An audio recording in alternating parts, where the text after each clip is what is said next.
since no one's probably going to see this anyways, this is not the worst midlife pivot, episode number 1. My entire life has disintegrated besides some of the structures. And if you're midlife, maybe you know what this means, but I have found this transition to be extremely confusing, and I felt really disoriented for a really long time. So, backstory, my life completely changed when I started getting sick, and it all kind of happened around the same time. Like, I started getting sick and not feeling well. My kids started graduating high school and processing childhood and motherhood and all of that. And then my son got super sick and bedridden. We got a clear diagnosis for him, and the next day, my dad went to the hospital, and 2 weeks later, he died. So that was like the big boom 5-month period where life just started unraveling. And a year before then, my friend had died, my really good friend. And so I was already kind of contemplating life differently because of my friend's death. And it kind of changed me. Like that year that he died, my friend, I went on a year-long joy quest. And turns out when you start pursuing joy, it like changes everything, because now you're like, oh, well, if this brings me joy and this makes me miserable, what am I going to do about the things that are making me miserable, right? So it becomes like this big mirror in your life.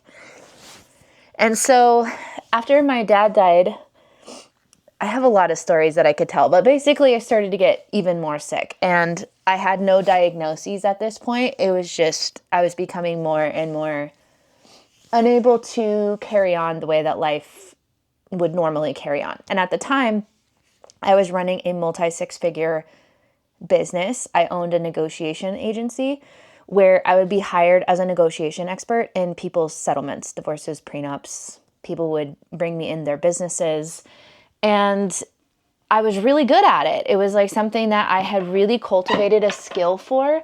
And also, I did negotiation conscientiously. So I taught conscious negotiation. I was an educator, and teaching people how to do it in a way that doesn't feel icky and gross, but then also to recognize that some people do it icky and gross, and you have to know who you're working with and operating with to know how to navigate. So it was all sorts of that kind of thing. I'm just looking for like a spritzer for my face.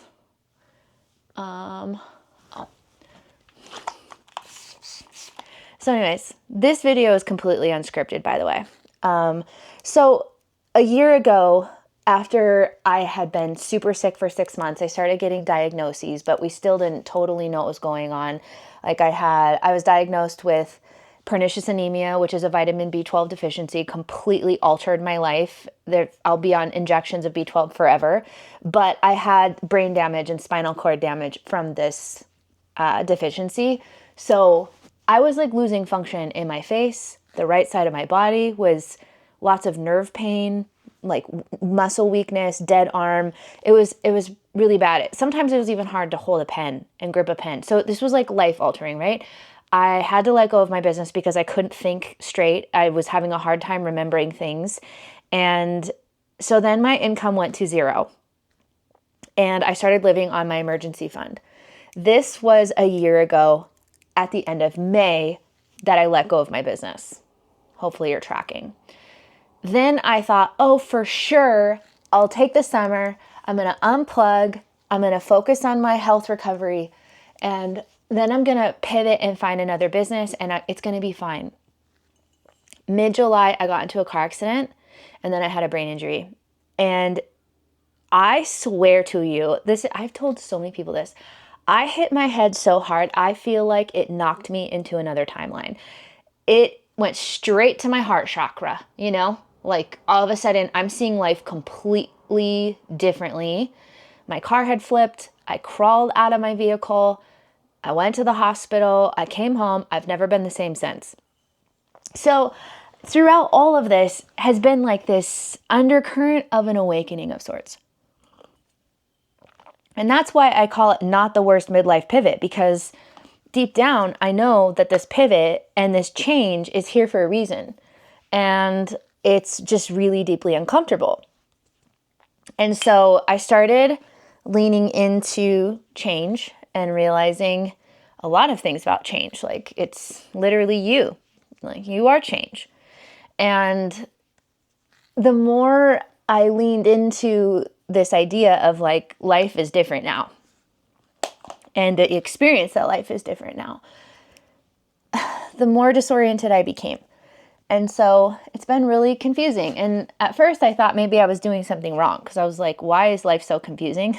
Obviously, I was also recovering from deficiency and car accidents. So yeah, things are going to feel confusing. But change brings confusion and disorientation. I don't know if you've ever seen the Kubler-Ross change curve, but she talks about that. And she's the one who came up with the cycles of grief theory, and that it's not linear. It's like you can bounce in between. So the change curve is the same. So as I'm going through this disoriented feeling, it's like parts of me are coming forward that I have kind of smushed down, like my artist self, my desire to write. I started painting, I started DIYing, and I was using art as a way to find my way. And so then my mantra became create your way there, because I was like, I don't have the answers. I don't know. And then, you know how people sometimes say, like, you say you don't know, but you deep down, you do know. After this last season, I'm like, actually, I don't think people know sometimes. I think when you go through change, sometimes you really are that confused. So, in short, I am still processing what the hell is going on in my life right now in this not the worst midlife pivot. Also, do you see my lamp changing color? It was just like, did you see that? I think my dad might be here. Sometimes he plays with my lights. That's why I'm calling it not the worst pivot, because it's like, it's pretty intense. And I've been living on my emergency fund, and it's like getting to the point where I'm like, oh my God, what am I going to do? You know? And not only that, but I started applying for jobs in November of 2025. I had a few hopeful prospects. Like, I got pretty far in the interview series cycles, only a few times, but I haven't been able to land a job. And I've even applied for like coffee shop jobs and like little jobs. And so, you know, one can only look around and be like, okay, the world is changing. The consciousness of the planet is rising. The job market changed. Obviously, I have skills, and maybe the universe is pointing me in another direction. So that brings me here talking to you, or maybe no one. I don't know. So here's what I'm doing now that might be helpful if you find yourself in a season of transition and change and you're not really sure what to do. And I'm not like the change queen or anything like that. So just take what you want and leave the rest. But I am creating my way there. And that means following the breadcrumbs. Oddly enough, before my car accident, I had wanted to start an email club. And I was like, I'm going to have an email club. I'm going to have a newsletter where I can write my stories and like share from the heart and through resonance. And then I got in my head about it after my car accident, and I never launched it until about 4 weeks ago. And this idea won't leave me alone. So I am moving in that direction. So I put up my email club, and I had over 700 people want to join the email club, but only 275 or so joined. But I think that's super cool. So I'm like, ooh, breadcrumb. I'm going to follow that because I love writing, and I've always wanted to make money from my art, like, and in a way that can grow with me through all the seasons of my life. And so I'm like, that's really cool, because then you build community and people respond to your emails, which I think is super cool. I always say emails are like texting, but an email, you know? It's like you can actually hit reply to people that you meet on the internet. Like, I just think that's so cool. And I've always loved the internet. And the internet is how I made my multi six-figure business. So it's not that I'm totally new to all of this. And if, you know, making videos on how to do that would be helpful to you, please let me know. And I'm here to help, because we're all in this together. You know, like, I'm not the only one going through a midlife pivot, but I already got divorced like 11 years ago. So I've been divorced longer than I was married now at this point. So I don't even count myself as a divorced person. I'm just Joanna. So I don't even have that going on. So back to what am I doing? Following the breadcrumbs. So email club. I started writing essays and Substack too, which I think is really fun. And from here on out, really working on looking for the upside. Because I think sometimes when you're in situations where it feels insurmountable, like where do we go from here? You have to look at upside. Like, well, what's the upside to doing this? If everything works out the way that you think it will or want it to, what's the upside? And so otherwise, if you don't do that, you're going to be looking at the downside all the time and then you never start anything. So that's kind of where my mind is at. And then the other thing that I feel like is really important during this time is starting to share very openly some of the change and transformation I've already been through. Like hyper independence into interdependence. Like I'm learning that right now because I was super, super hyper independent. I could do everything and anything and I didn't need anybody's help. And then I got super sick and my dad died. And all of a sudden I was like, oh my God, I can't do all of this by myself. I'm like drowning. I am drowning. And I used to say things like, nobody's coming to rescue you. Everything's always going to be on you. You're responsible for everything. And to be honest, like that's kind of what my experience was, you know, like I was a single mom raising 3 kids by myself. And it was just a lot of responsibility. And so I did have a lot of that rolling around in my mind. And I started to realize that it actually wasn't true because when I needed people, there were people that were like right there, ready to help me and ready to be there with me and ready to support me. And I mean, I even have a little mini series on my channel called Love is Walking By, where I'm starting to share all the kindness and generosity and love that I experienced in the world around me as I was going through this time, because I never noticed love to the degree that I notice it now. Even when my partner sits down, who was my ex when my dad died, by the way, there's a whole story about that. Go to the Love is Walking By series. He gives me my injections because I have to do injections every day now. And there was a moment where I was sitting on this little yellow chair and he was sitting on this little pink ottoman that you're sitting on. And he had given me my injection and I was watching him go through the steps of taking care of me. And it just kind of registered in my mind. It wasn't just like this task. I was actually seeing this person genuinely care for me. And it made me tear up and so full of gratitude because I felt so loved. I was like, oh my God, this person's like taking care of me and I can't do this for myself. And some people can give themselves injections. I am not that girl. I did it for like the first couple of months and then I was like, nope, nobody, nope, nope, nope. Someone else is going to do this for me. And so ultimately I started to see that we really can't do this life alone.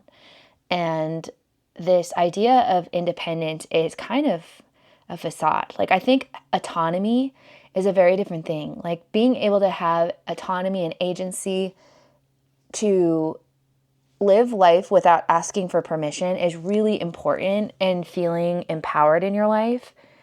But just because you have autonomy and agency doesn't mean that you don't need somebody else. And I feel like that's the part that I'm coming back to, and like the type of community that I want to build is people that get that. It's like humanity first. And not to mention during all of these changes, the awakening that I started having within my own consciousness and my own awareness of my own connection to everyone and all things. And the first time I heard of the overview effect from astronauts that go into outer space and they literally have such a change and shift in consciousness when they come back, it's like their whole lives change. That's how this has felt. So those are for other videos though, like all the awakening things. I'm happy to share those if you're interested. So just let me know because I'm also here for you. Like I want this to be a community, like a conversation, you know? I think that's really cool. So, and then on top of that, it's like I have these goals, right? Like I want to obviously figure out how to support myself in this chapter of my life, especially knowing that I've been working so hard to try to get a job and haven't been able to find one yet. So there's a level of discomfort that I'm currently in, where I watch my bank account going down every single month and my partner's having to help me. And that doesn't feel good, like, especially when you've been hyper independent.